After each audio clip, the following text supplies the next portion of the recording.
Hey everyone, Catch 'em All Collectibles here. In today's video, I'm going to follow up on last week's video. A lot of interest out there for how to make $100,000 a year, or any given amount of dollars per year in Pokemon. So yeah, I'm going to hop right into it.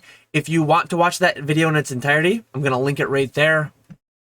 But let's jump into it. So this is where we were. Patreon.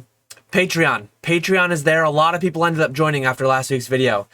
If you want access to this spreadsheet, if you want access to the Zoom monthly meeting where I gave the full details on how I bought the Celebrations Charizards that led to a $38 EV per card purchased, raw near mint on TCG Player, feel free to go to the Patreon. I will have the link below in the description again. But anyways, continuing on, whatever your card works out to, whatever the card is, I mean, you can take the 10 rates and stuff from TCG Fish, Pokédata, Pokemon Price, PSA, BGS, CGC itself. It doesn't even have to be PSA, but these are just the examples from last week. Coming from there, we worked on average profit per item, taking that into the amount of items we can do per hour for our effective profit per hour. One very, very common question though, how much money would it cost to do this? What are the cash flow requirements to achieve X amount of dollars per hour, per year. So I did add a few different items here. You can kind of see that obviously depending on the item, you're going to have a significantly different amount of sourcing time, a different amount of time maybe photographing an item if it's a lot more complex item, if it's a more bulky item. Same thing goes for listing, fulfilling, all that stuff. So I kind of created like 4 default pre-filled things with my rough estimates, but you can download this within the Patreon and you can put your own numbers in, or you can just replicate it. You can replicate it, do the math yourself. At the end of the day, it's just math. So feel free to do the math yourself. This is the new tab though. So brand new tab. The most important things relevant to how much money you're going to have in carrying costs for your inventory. The 2 most relevant things right at the top. What's your sell-through rate? On average, once an item hits your store, once it's listed into your store, how long does it take you to sell it? Obviously, the longer it takes you to sell each individual item, the more items you'll have to have. So I have 12 weeks, about 90 days, 3 months. About 3 months put in there. I mean, there are several ways you can get at this. You can go to your eBay and you can just see the quantity listed and the quantity sold. You can work out what that is. Should be a pretty straightforward metric for people to come up with. Another thing though that I think a lot of people just don't track whatsoever. So I'm not going to put it on screen because it shows all my numbers, but I did briefly pause. I have sold 3,500 unique items in the past 90 days, and I have about 7,000 unique items listed. Not 7,000 listings. I have about 2,000 listings, but I have a lot of multi-quantity stock photo listings. And one difficulty that we have in Pokemon is that we have to grade our items. It adds so much extra turnaround time. It adds so much extra inventory you have to have in that loop, have in that backlog to achieve a certain sell-through rate and achieve a certain amount of items feeding your store. And shout out to Daily Refinement. If anyone's not followed that page, he has a Patreon. He has his own paywall. It's a very, very good resource for like the basic math, the basic spreadsheets. He has his own versions of all these different kinds of spreadsheets, and he just really breaks things down to how many items can you sell per day, how much profit per item, how much money do you need to make in a year, and then you just work backwards. It's just math, as I always say. So yeah, it's a great resource if you want to go check out any of his videos. Pretty similar to me. He has a lot of stuff for free. He has even more behind a paywall. It's there if you're interested. But one thing that they have, a lot of what they do, what he does, is selling clothes. You buy an item for $5, you have a pretty good idea up front what you're going to sell it for. One complexity that no amount of math, no amount of spreadsheets will give you the exact answer is what grade will I ultimately get? You're going to get wrecked on some submissions. You're going to get straight 10s on the other ones. It's all going to average out in the end as long as you're experienced, know what you're after. Grading is not an overly difficult thing, and as I said before in my other video, do not blindly expect to get 80% 10s on everything, 90% 10s on everything if it's a very difficult to grade set. Just because you got 90% 10s on Nagabas or 001 SVPs does not mean you're going to get that on English set cards, especially Paldi Evolved, Obsidian Flames, some of these recent sets. I mean, even Japanese 151. I've heard a lot of people having difficulties grading the cards. So for more conversation on what cards I choose to source, go to the Patreon and go to the last video that I linked above earlier. So yeah, got to get those disclaimers out of the way. Disclaimer, Dan. Continuing on, sell-through rate of 12 weeks on average. My sell-through rate, 7,000 items sold, 7,000 items listed, 3,500 sold. That means in my past 90 days, I've only sold half of what I had listed. I would actually have to put about 24 weeks right here. 24 to 26 weeks is what my current one is. Several months ago, it was even worse. I've done a lot of auctions to get rid of some really slow selling stuff. I've mentioned several times, if you've been following my channel, liquidity and sell-through rates are my big focuses for the remainder of the year and everything moving ahead. So I'm going to leave 12 weeks in there because my eBay is fairly diverse in that I have everything from MetaZoo singles and sealed all the way to Pokemon, mostly graded, but some sealed, and my sell-through rates vary wildly. And again, all this math is based on like one type of card. It's based on the EV of this one play, this one Celebrations Charizard, and you can know it's just math, but it's different math. So change the numbers where they need to be changed. Figure out how many minutes it takes you to sell an item, how many items you can do per hour, and then yeah, just change the numbers in here, and then it'll spit out the new number. So continuing on, say we're looking at CGC. We're looking at $9 grading cost if you're a, let's put in 10 to be safe, because I think it's $9.60 or whatever. Card cost, $5 each. We're looking at super cheap ones here. We're not looking at the Celebration Charizard. And I have the weekly send equal to the weekly sales. Just so, this is assuming you've already met the, what Daily Refinement calls Reseller Nirvana, where you're listing and selling the same amount of items. So it's not, you're not going to just snap your fingers and be there overnight. It's a process to get there.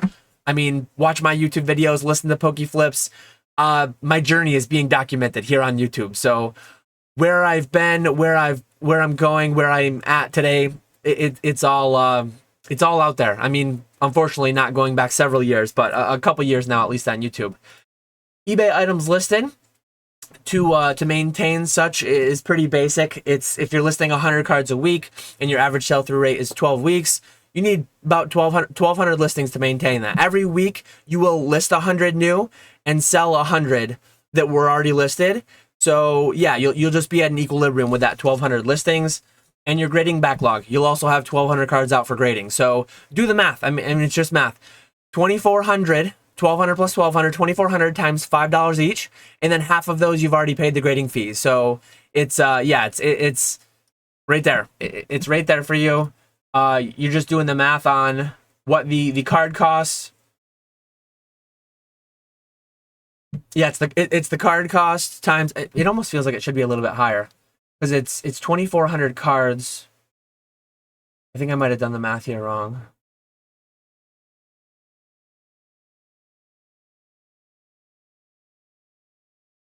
Yep, I did.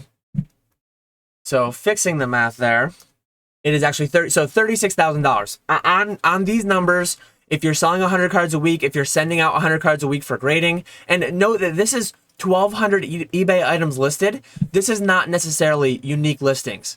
This is, I mean, I sell Nagabas. Nagabas PSA 10 sell for 60, 70 bucks. I list 20 of them in one listing. So it might be, depending on how many cards you're doing this with. You can't really sustain yourself just with Celebrations Charizard, just with Nagaba Evolutions. There are, trust me, there are hundreds of cards out there that if you do the math on it, if you do this math here in this EV spreadsheet, there are hundreds of cards out there. There's tons of opportunity out there for cards such as these, but there is risk. There is risk that the numbers don't pan out the way you thought they would. You are projecting things 3 months in the future for what the graded cost will be. So unlike those clothing resellers at Daily Refinement, they don't have the waiting game of a grading turnaround.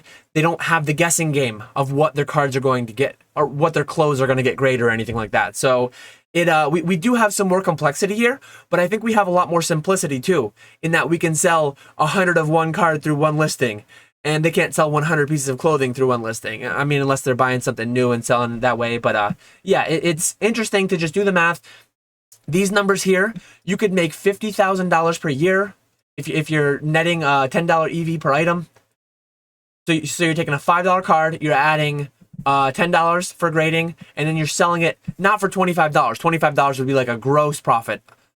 That's netting. You'd be selling somewhere in the 30s, high 30s to get that actual net of $10 per item. But yeah, it's just math. You just have to do the math. Say you want to look at Celebrations Charizard. Say you want to grade with PSA. They grade for 15. Let's call it 17 to be conservative.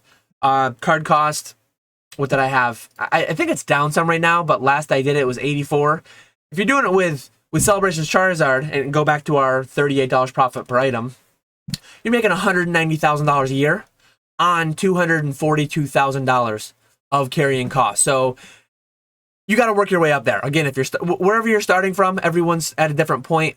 Not everyone's going to have access to that much capital, but it's a slow burn thing. And this has you only working 8 hours a week. This one play, if you were to somehow, and again, you will compete yourself. You will compete yourself on both sides the wrong way. So as you buy more quantity of a single raw card, you're going to increase the price of that raw card. And as you sell more quantity of a single graded card, you're going to decrease the price of that graded card. So full disclaimer, if you try to do this 100 times a week with Celebrations Charizard alone, you're going to drive, just buying, the first week you might be lucky if you can buy 100. I actually bought 40 the other day, but I'll probably wait a few weeks and then buy another 20, 30, 40, 50, depending on what it looks like. But yeah, it is not sustainable. It is not reasonable to do this. Like maybe Charizard alone, maybe you do 10 a week of Charizard.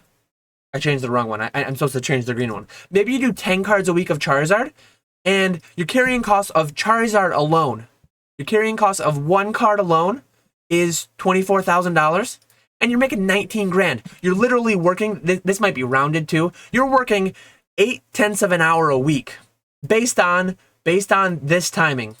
So based on this, if you don't like these numbers, if it actually takes you, again, we went through this last week. If it takes you 5 minutes to source a card, if it takes you a minute to do the conditioning on it, if it takes you a minute to do the grading, it's just like change the numbers, time yourself. That which can be measured can be managed, some quote like that. So time yourself on each component of the selling process. Look at your sell-through rates, figure out what your sell-through rates are as you go. It can be one card a week. It can be 2 cards a week. The numbers can be whatever you want them to be, but just make sure they reflect reality. I always put in a pretty conservative number so that I'm not overestimating and ending up unhappy when I'm not making what the spreadsheets say I should be making. So yeah, that's really it. I really appreciate all the viewership of the last video. It really my top out of my last 10 videos, probably the fastest I've ever had a video get to 3,000 views, and the engagement was amazing. A lot of people asking a lot of questions about it. I still don't have these things straightened out, but again, feel free to leave any questions, comments in the video in the comments below. Feel free to let me know if you want any more follow-up, if you want any more granular information on how to go about doing the math. It's all pretty basic stuff, but unfortunately, I don't think not a lot of stuff like this is taught in schools. Not that people would teach you in schools how to flip Pokemon cards, but like the average person's Excel proficiency just feels like pretty low coming out of school, depending on what you're taking. It feels like a lot of those weren't like core requirements, where I guess I'm heavily biased, but it feels like more of them should be. So yeah, that's the math. Like and subscribe if you've watched for this long. I did get quite a few new subscribers out of last week's video, and I also did get a lot of new patrons. So yeah, link again will be below for the Patreon if anyone is interested. That is all I have for this week. I will catch you all later.